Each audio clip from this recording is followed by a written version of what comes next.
అధిపతులు మాట్లాడుకొని కూట సాక్షుల మాట విని నిన్ను విడిచిపెట్టాలని నన్ను బెదిరించిన గాని నీ మాటను విని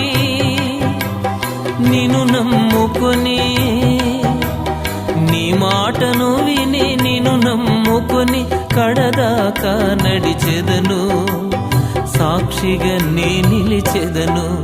సేవించెదను నిన్నిలలో జీవించు దినములన్నిటిలో